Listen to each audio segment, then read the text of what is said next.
We're live! Hey everybody, welcome back for another wonderful Wednesday. Hope you guys are all having a great, wonderful middle of the week.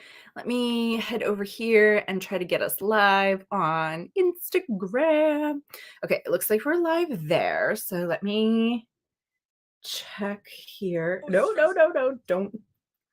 Sorry guys, music playing. There we go. We're live over there. We're seeing people come in. Hi.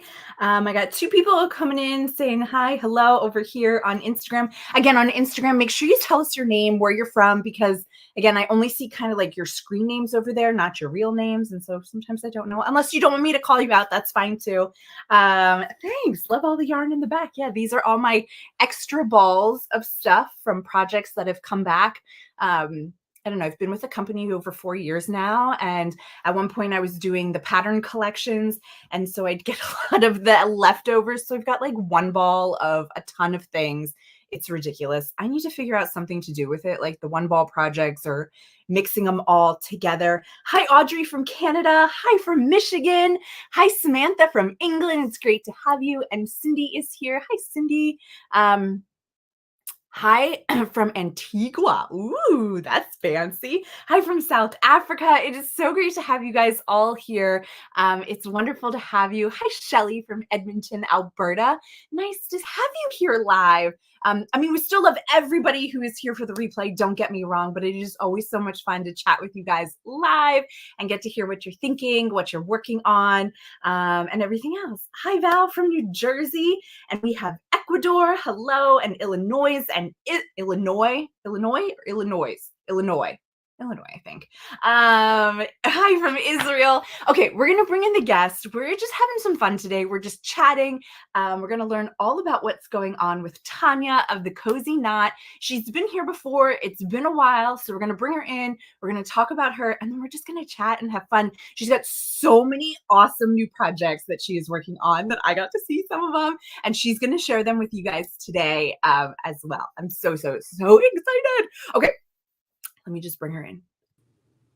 Hi, Tanya. Hey. Thank you so much for joining us today. Yeah, you're welcome. Thank you for asking me again. I love chatting with you, so yeah, super fun. We love having you here. I'm just checking out. There's somebody else from India here. Wow, there's a lot of people coming in and saying hello. And Crystal is here. Good morning. So Tanya is the brand The Cozy Knot. You may know her as that, or you just may know her as Tanya. Either way, it works. I'm putting in the link to her website over here on YouTube and Facebook, so you can check it out. If you're on Instagram, you can go check her out as well, and you're going to love her designs. Like, I fell in love with Tanya, I don't know, a while ago, and I was like, hey, we need to work with her. We need to get her going. This here is the homebody cardigan. Let me show you. It is one of the hexagon cardigans. This is the first piece I made of Tanya's. I love it so much. All of her designs are absolutely gorgeous, and I'm just excited that we get to keep working with her. So why don't you tell us a little bit about yourself, how you got started into crochet, how you got started as a designer, and let's just start there. Okay, yeah. So my grandma, like I think a lot of my generation, our grandmas crocheted. And so although I actually didn't pick it up from my grandma, she never taught me. I watched her do it all the time. And then I actually went to school for studio art as a drawing and painting major. But what happened is that didn't really pan out over time, and I ended up picking up crochet in 2015. And it was just I needed something else to do with my time. My sister started dabbling in crochet. I don't know if anybody knows this. Fun fact, I have an identical twin sister. And so she was like, well, you crochet with me. And so picked up a crochet hook. She taught me how to do a chevron stitch and double crochet, and we were going to make blankets together. And it kind of just took off from there. I will admit, though, that blanket never got, that first project never got finished. But it just kind of took off from there. And my crochet style is very much, I've found, evolved in the same way that my drawing and painting style has evolved. So in drawing and painting, I'm very meticulous. It's realism, hyper realistic type things where I'm working very like portraits and tiny Mhm. details. And I found out that my everything I do artistically and craft wise evolves in the same way. So funny enough, crochet for me is a lot like drawing and painting, which is strange. But Well, and it then makes here we total are. sense though to hear that come from you and then take a look at your designs and just see like Yeah. the shapes that you create and the Yeah. texture that you put together and the way things all come together. I mean, it's Mhm. just absolutely gorgeous and it now makes so much more sense knowing like that's your background, so it's just Mhm. translated over. So, yeah, Yeah. and it's very true that many of us did learn from grandmothers or watching grandmothers or at least inspired. I mean, Yes. I wasn't taught by my grandmother. She didn't crochet, but my great grandmother did. And so we had a couple blankets laying around of hers, and I just like, I don't know, it drew me to it. And I said, I need to learn how to do this. So if Mhm. you're watching live, tell us what your first project was, or how you maybe learned or where you learned from crochet. I mean, I've said it before, I'll say it again. I learned from a klutz book. Remember those? Like, that was like a big thing back in the 90s. That's how I learned to crochet. We didn't have YouTube yet at the time, people. That's oh, let's not talk about that. Anyway, um, so you started crocheting and you started kind of making things. And what kind of made you get into designing instead of just making other people's patterns and designs? Yeah, so I haven't actually followed very many patterns from other people, which is odd. So the first thing I kind of the blanket was a pattern that I followed, but beyond that, I haven't really followed hardly any patterns, which is odd too, because I would think that that would be how you would learn, but Mm, I didn't. So what happened was the whole bun beanie craze came out, and I was making handmade items, made to order items at that time, and so it okay. was bun beanies, and I ended up designing my own bun beanie, and that was pretty much the first design that I ever made. And then from kind of accessories and a few home decor items, it evolved into garments. And garments are really where my heart is at. And Yeah. so and so I've just been doing that and pushing. This year has been a huge year of growth for me as far I haven't put out a lot of designs this year. And it's because it's just been a real learning phase for me, exploring, playing with different techniques and trying different construction, doing different stitches, working in Mhm. different directions, and things like that. So I've done a lot more frogging this year than I have in years past.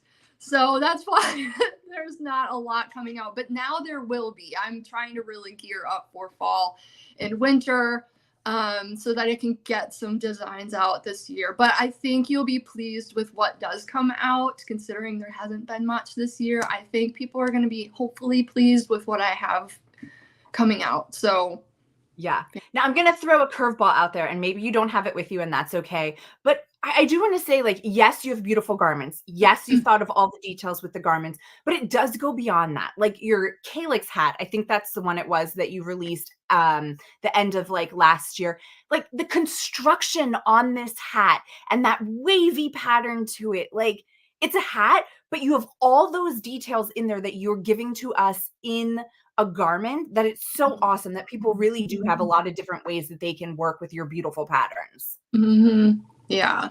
So the hats are actually, I mean, now's a really great time of year to start working on hats. It's a smaller Mhm. project. If you're looking for something that does short rows or more of those kind of detail type of things, maybe working with a hat would be a good way to start before escalating to a garment. Right. So I love short rows. I love, and this one is more the plain. This is just the essential. And both of these are made, wait, yes. Both of these are Capra DK. So this one's the, do you remember what color this is? No, but let me see. I have it right here so we can quick look it Beautiful up. color. I love this color. It's just a really, That's the magnolia heather. yes, magnolia. And this one's morale, like the mushroom, which is a beautiful chocolatey brown. And this is more the basic version of this. Similar Yeah. construction, just this one has more the extra detail.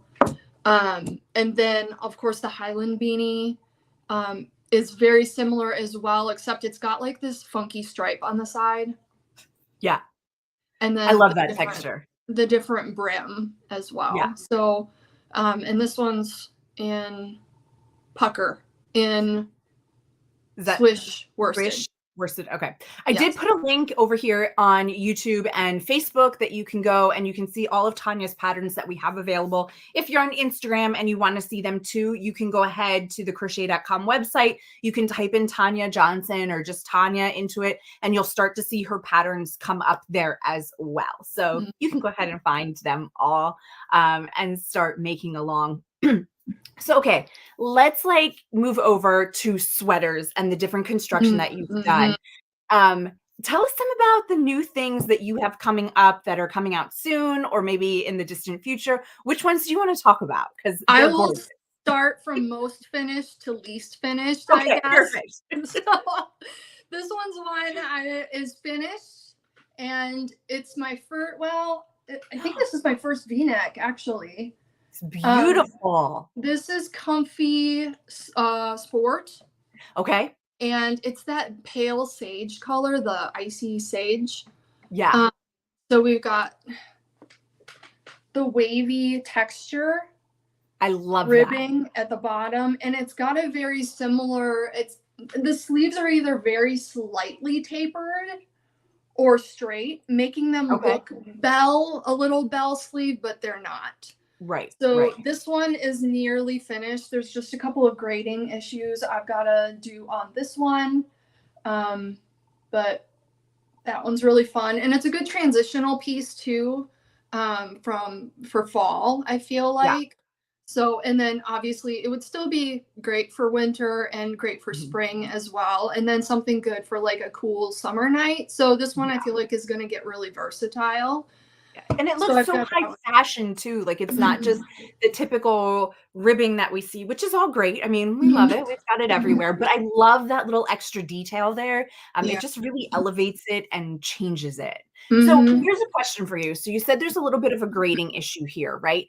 And so when we stereotypically think about art people, we say that they don't really like numbers and they're not math people. So Yeah. how did that feel for you being from the art side of things, being that creative mindset, and then going into being a designer and having to also work with Math. numbers? All Yeah. that math. So what I do is I had to kind of I've always liked math, but I can't say I've always been great at math. Like Okay. I never did like the advanced math classes in high school. It was just whatever math class we were required to do. Yeah. But what I had to do is I had to take math and transform it into a creative format. So a lot of times I draw my math out to double check it. Okay.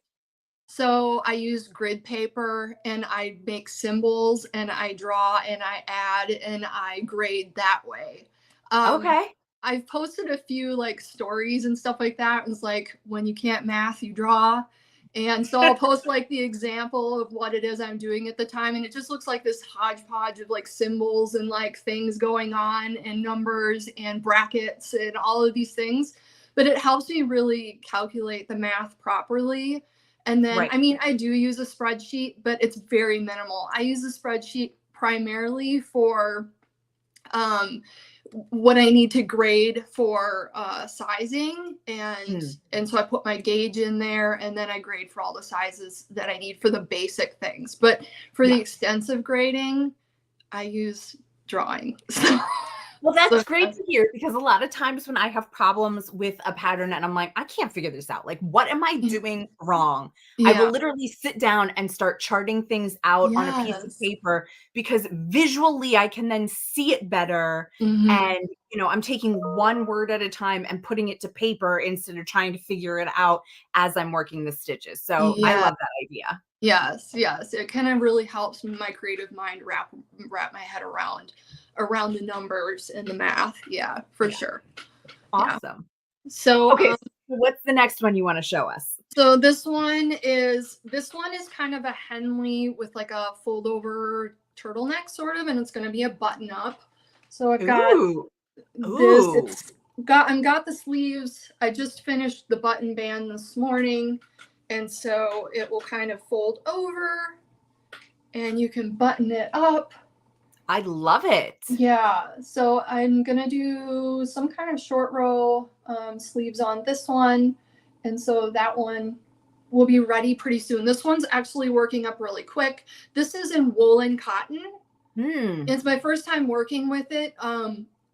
I didn't know if I was gonna like it, but I love it. Oh, It does good. not, it has like, it's really good for something like this that I think is, it could use a little bit more structure in some areas, Right. like a neckline, Right. because it doesn't have the squish and bounce that like the Swish or anything, even wool of the Andes has. Hmm. It's more dense because it's at 50% cotton, Right. 50% wool. So it's Right. definitely got a lot of structure and I'm loving Right. it.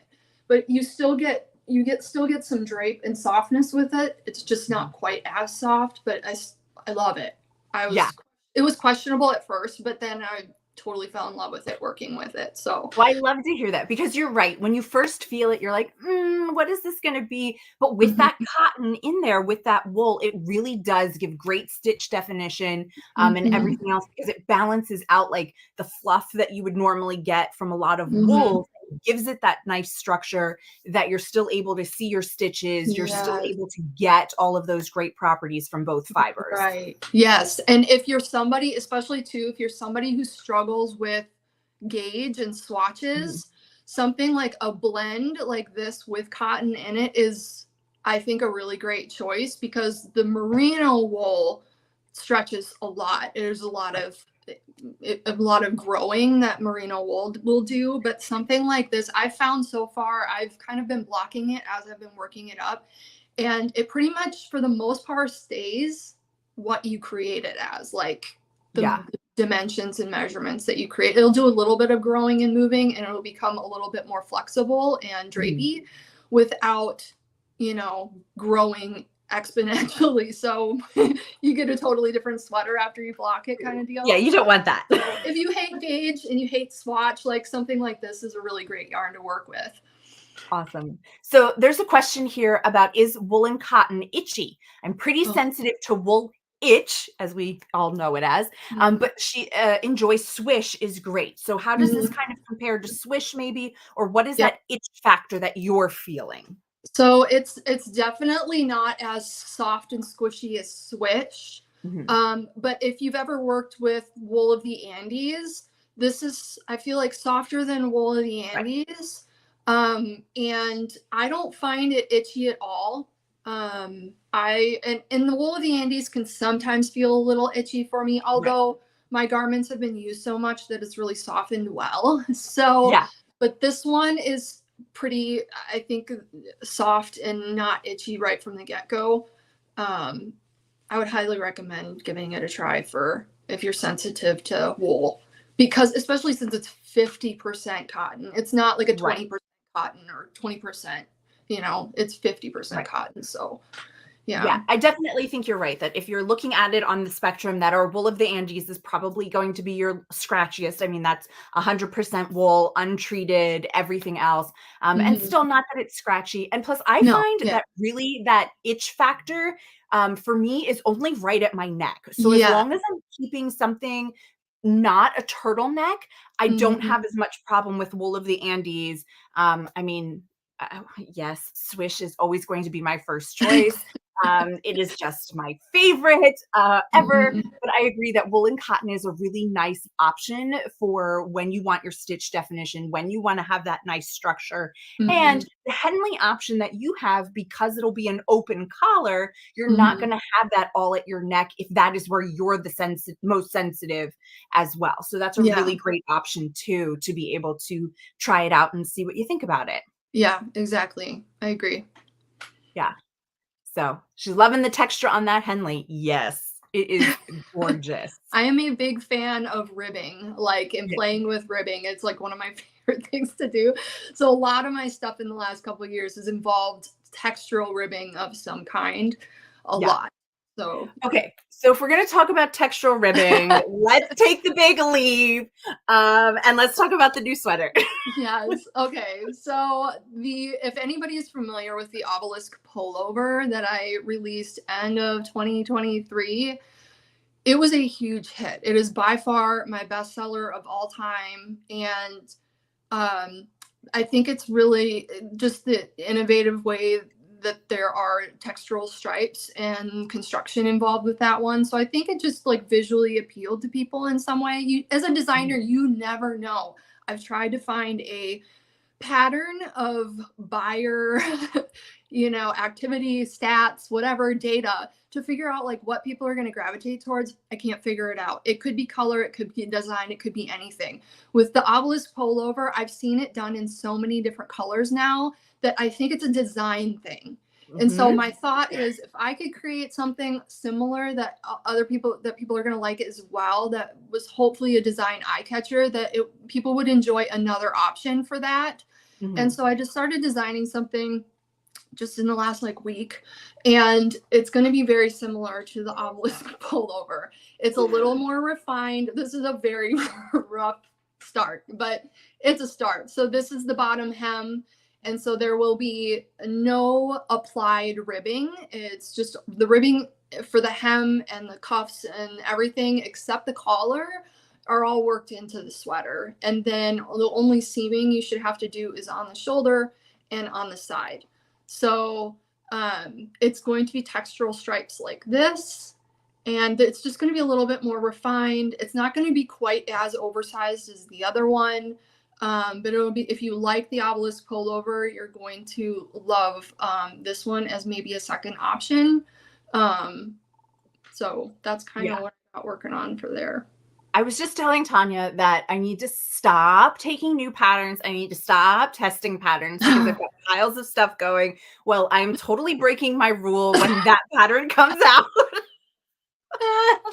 So So everything we talked about just yeah, just out the gone, window. just gone.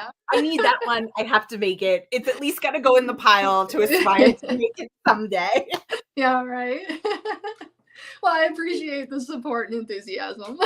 Oh, it is gorgeous. I mean, I remember when you first sent us the first pattern and, you're like, "Oh, what do you think? This is what I'm working on." I was like, I knew it was going to be a big hit. It's so different. It's so interesting, but yet not difficult to do it. It's just simple stitches that we already know. It's just the way that you're putting them together Mhm. makes such a big difference. And I'm Yeah. so excited about this. When she first showed me, I said, "Is that really crochet?" Like, I did not believe her Mhm. that it was crochet in the way that it looks. It is just absolutely gorgeous. I'm so excited for that one. Yeah. But as we were talking about, that one's not going to be for a little while. Mhm. So make sure you follow her on social media like Instagram and stuff, so that you know when that's going to be coming out because you Mhm. don't want to miss that one.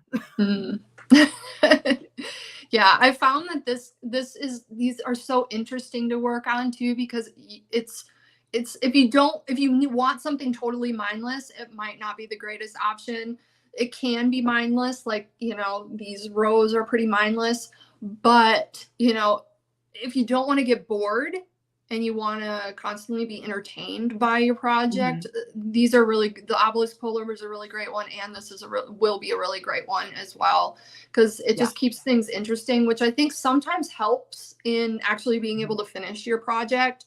Oh, We were yeah. talking earlier about getting stuck on sleeve island and getting one Yeah. sleeve done and not the other one, and then the sweater goes away and you lose your momentum and all that Yeah. stuff. Well, that doesn't necessarily happen if you have some interesting things going on and things are Mhm. changing in your project because you're always looking forward to the next section or the Right.